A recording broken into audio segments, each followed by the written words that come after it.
کوئی شکر کی پٹی بھی باندھ نہیں تھا. حضرت ایوب 18 سال بیمار رہے. زوجہ کہنے لگی دعا کر لو, تو آپ فرمانے لگے بی بی سے کہ صحت کتنی دیر رہی؟ اس نے کہا 60 سال. تو آپ فرمانے لگے ذرا بیماری کو بھی 60 سال گزر لینے دو, پھر دعا بھی کر لیں گے. یہ دعا کی, اللہ یہ لفظ کہے, اللہ نے صحت دے دی, تندرستی آ گئی. ایک دن گھر میں بیٹھے بیٹھے زوجہ کہنے لگی کہ ایوب یہ بتاؤ دکھ اچھے کہ سکھ؟ آپ فرمانے لگے سارے دن ہی اللہ کے ہیں, پر دکھ بڑے اچھے تھے. مجھ سے پوچھو تو دکھ بڑے اچھے تھے. کہا کس طرح؟ تو حضرت ایوب فرمانے لگے جب میں بیمار تھا تو 24 گھنٹے میں ایک دفعہ میرا رب میرا حال پوچھا کرتا تھا. ایک دفعہ میرا اللہ پوچھتا تھا ایوب تیرا حال کیا ہے؟ فرماتے ہیں 12 گھنٹے تو لذت ہی رہتی تھی کہ میرے رب نے میرا حال پوچھ لیا, اور اگلے 12 گھنٹے میں انتظار کرتا تھا مالک حال دوبارہ کب پوچھے گا. فرمانے لگے اب صحت تو ہو گئی ہے, پر اب میرا رب میرا حال تو نہیں نہ پوچھتا.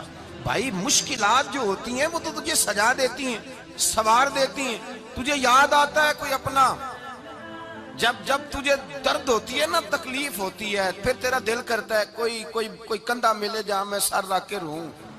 پھر اسی لیے تو کسی درویش سے کسی نے پوچھا تھا اپنا کون ہوتا ہے؟ تو کہا جو تجھے دکھ کے وقت یاد آئے وہ تیرا اپنا ہے. جو تجھے عین آزمائش کے وقت یاد آئے اور تجھے اس کا نمبر فوراً تیرے موبائل پہ چلنے لگے, وہ تیرا اپنا سجن ہے جس کو تو دکھ کے وقت یاد کرے. تو بھائی مشکلات کے بعد جو اللہ آسانی دیتا ہے. حضرت ابراہیم کو آگ میں بھی پھینکا گیا, حضرت ابراہیم علیہ السلام کو ستایا بھی گیا, نکالا بھی گیا, لیکن جب ان مشکلات سے گزرے تو میرا رب فرماتا ہے وَإِذِ ابْتَلَىٰ إِبْرَاهِيمَ رَبُّهُ بِكَلِمَاتٍ فَأَتَمَّهُنَّ قَالَ إِنِّي جَاعِلُكَ لِلنَّاسِ إِمَامًا. کہا جب ابراہیم پورے اترے تو پھر ہم نے انہیں امام بنا دیا. یا اللہ کس طرح کی امامت دی؟ فرمایا میں نے اتنی اعلیٰ شان عطا کی ہے کہ اپنے لاڈلے رسول کو جناب ابراہیم کی نسل میں پیدا فرما دیا ہے.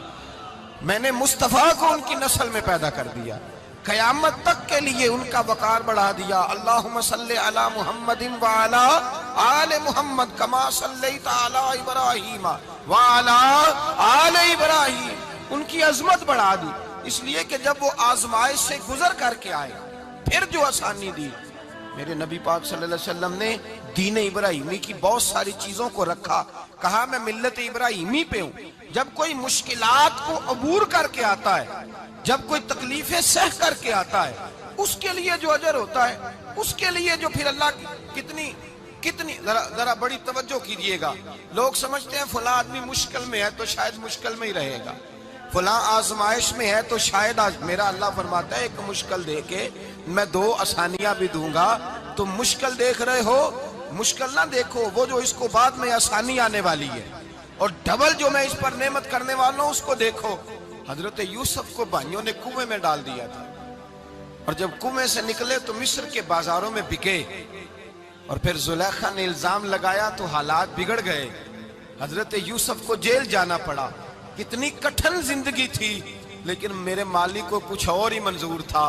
کنویں میں گرنے والے, بازار میں بکنے والے, جیل میں جانے والے, الزام لینے والے جناب یوسف کو رب کریم نے اسی مصر کا بادشاہ بنا دیا. اللہ پاک نے اسی مصر کا حکمران بنا دیا. یاری تیری سونا ہے پر ازمیشاں تیریاں اگ, اے سونا پرکھیا جاوندائی پہلو نال اگاں دے لگ. اس کے لیے تھوڑا سا جتن کرنا پڑتا, تھوڑے کٹھن حالات سے گزرنا پڑتا, تھوڑی آزمائشوں کا روپ دیکھنا پڑتا. ہم چاہتے ہیں کہ ہمیں چھیڑے کوئی نہ کوئی تکلیف نہ آئے, کوئی آزمائش. یہ ہو نہیں سکتا میرے بھائی, نامی کوئی بغیر مشقت نہیں ہوا. 100 بار جب عقیق کٹا تب جا کر نگی ہوا.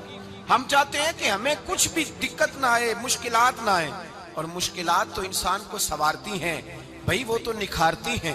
کبھی پوچھا کرو جا کر کے کسی گندم کے دانے سے کہ تو کہاں سے ہو کے آیا ہے, کہاں سے نکل کے آیا ہے, تو وہ بتلائے گا کہ بڑے مشکل مراحل سے گزرا ہوں, اور پھر اللہ نے مجھے طاقت دی ہے کہ میں انسان کے وجود کا حصہ بناؤں.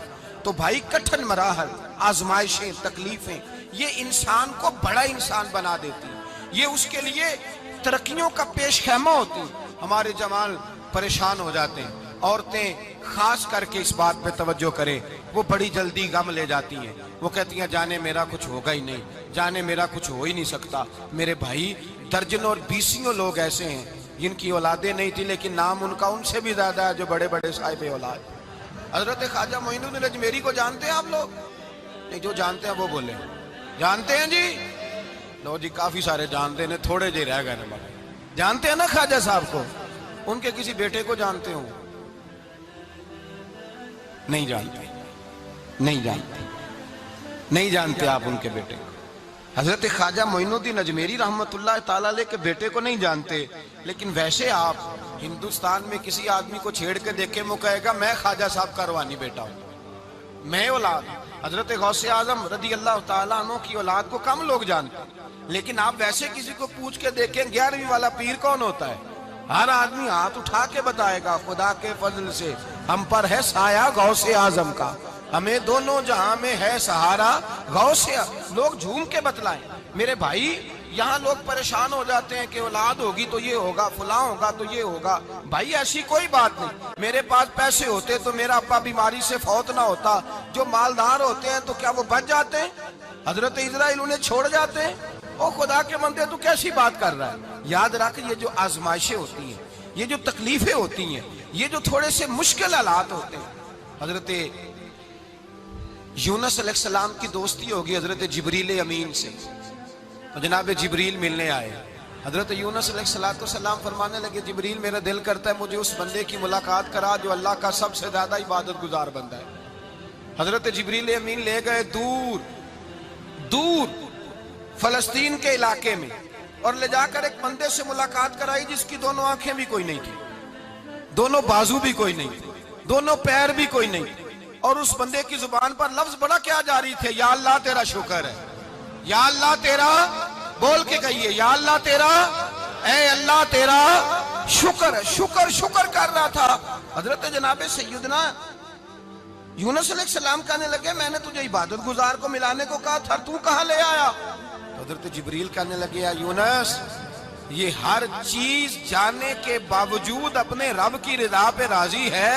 اس وقت دنیا میں نبیوں کے بعد جس سے اللہ سب سے زیادہ پیار کر رہا ہے وہ یہی بندہ ہے، یہ اپنے رب کی رضا پہ راضی ہے۔ اے تن میرا کنگی ہووے تے میں زلف سجن دی باواں، تے پوش میرے دی جتی بن جائے تے میں یار دی قدمی آواں، مارو مارو مینو مار مکاؤ کوئی عذر نہ پیش لے آواں، تے جے سونا ہی میرے دکھ وچ راضی، جے سونا ہی میرے دکھ وچ راضی، جے سونا ہی میرے دکھ وچ راضی تے میں سکھ نو چلے ڈاواں۔ مالک کی جب اس حال میں راضی ہے تو بس ٹھیک ہو گیا، ٹھیک ہو گیا۔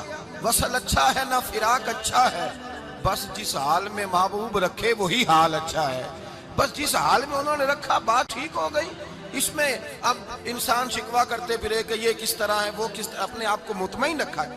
مشکل کے بعد جو آسانی آل، حضرت لقمان حکیم، ان کے نام پر قرآن مجید کی پوری سورت ہے۔ حضرت لقمان حکیم علیہ رحمہ آپ اپنے بیٹے کو نصیحت کر رہے تھے، کہنے لگے بیٹا کو مشکل آئے تو گھبرانا نہیں، کوئی مشکل آئے تو کرے بیٹوں کو سمجھ آ جائے کہ مشکل آئے تو، سمجھ آ رہی ہے بات کی، مشکل آئے تو۔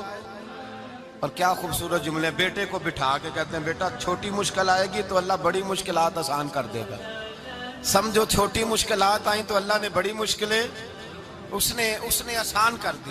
اور آپ کو بتاؤں اصل انسان ہوتا ہی وہ ہے جو مشکلوں میں جینے کا ڈھب سیکھ جاتا ہے، وہ بن جاتا ہے جو کرب کے حالات میں جینے کا سلیقہ سیکھ جائے۔ اپنے بچوں کو یہ سمجھانا، حضرت لقمان بیٹے مشکل آئے تو گھبرانا نہیں، بڑی کو ٹال دیتی ہے، وہ نیکی کا اور آسانی کا پیش خیمہ ہوتی ہے، اللہ اس کے بعد آسانی سمجھا رہے ہیں۔ کچھ دنوں کے بعد کہنے لگے آؤ فلاں اللہ کے نبی کی ملاقات کو چلیں، فلاں نبی علیہ السلام سے ملنے چلتے ہیں۔ اس زمانے میں جو نبی تھے ان سے ملنے چلے گئے۔ بیٹے کو بات یاد تھی، گھوڑے پہ بیٹھے، امام ابن جوزی نے اس کو لکھا ہے، گھوڑے پہ بیٹھے تھے دونوں کے پاس گھوڑے تھے۔ اب رستہ بہت زیادہ تھا، کھانا ساتھ لے لیا، پانی ساتھ لے لیا، رستہ لمبا تھا، صحرا کا علاقہ تھا۔ جب جانے لگے تو اتنی سخت گرمی ہوئی کہ گھوڑے بھی بے ہوش ہونے لگے، اچانک ایسی گرم لو چلی کہ گھوڑے بھی۔ اب دونوں باپ بیٹا جو تھے وہ بڑی جوش میں تھے کہ جانا ہی جانا ہے، گھوڑے سے اتر کر کے پیدل چلنے لگے۔ اب پیدل چلتے چلتے ذرا آگے گئے تو گرمی میں جتنا بندہ پیدل چلتا ہے اتنا پیاس بھی زیادہ لگتی ہے، تو پانی پیتے رہے، کھانا کھاتے رہے، کھانا پانی بھی ختم ہو گیا۔ تھوڑا آگے چلے نا، اس کے اندر تکلیف بڑی کہ حضرت جناب لقمان کے بیٹے کے پیر کے اندر ایک ہڈی پیوست ہو گئی، اتنی بڑی ہڈی تھی وہ اندر ہی چلی گئی پیر، خون کے فوارے گرنے لگے، بیٹا بے ہوش ہو گیا۔ حضرت لقمان اس کے سرانے بیٹھے تو بیٹا تھا نا، آنکھوں میں آنسو آ گئے۔ بیٹے نے آنکھ کھولی تو کہنے لگا ابا جی آپ تو صبر کرنے والے ہیں، آپ رو رہے ہیں؟ فرمایا بیٹے میں کیا کروں، میرے سینے میں جو دل ہے وہ ایک باپ کا دل ہے، تو باپ جو ہوا تیرا، تیری دکھ پر رونا آیا۔ بڑی مشکل سے دانت کے ساتھ ہڈی نکالی، ہڈی نکلی تو خون بھی چلا۔ صاحب زیادہ کہنے لگا حضور آپ نے تو کہا تھا ہر مشکل کے بعد آسانی ہوتی ہے، اور چھوٹی مشکل دیکھ کے اللہ بڑی سے بچا لیتا ہے، تو ہم تو اچھے کام چلے تھے، مشکل پہ مشکل، مشکل پہ مشکل، یہ کیا ہے؟ حضرت لقمان کہنے لگے بیٹا نہ تو رب کی حکمتوں کو جانتا ہے، نہ پوری طرح میں جانتا ہوں، لیکن جو میں نے کہا تھا وہ بات سچی ہے۔ فَإِنَّ مَعَ الْعُسْرِ يُسْرًا إِنَّ مَعَ الْعُسْرِ يُسْرًا، اللہ ہر مشکل کے بعد آسانی عطا فرمائے گا، اور فرمایا میرا ایمان ہے کہ ضرور ضرور عطا فرمائے گا۔ یہ بات کہہ رہے تھے کہ سامنے سے دھواں اٹھا، اتنا سخت دھواں اٹھا کہ آپ نے سوچا شاید وہاں بادیا وہاں جاتے ہیں۔ وہاں چلنے لگے تو پیچھے سے کسی نے آواز دی ٹھہر جاؤ، رکو، وہیں رک گئے۔ تھوڑی دیر گزری تو کہا رک جاؤ، جب رکے تو ایک بولنے والا بولا، کہنے لگا تمہارے لیے تھوڑی دیر کے بعد جانوروں کا بندوبست کر دیا جائے گا،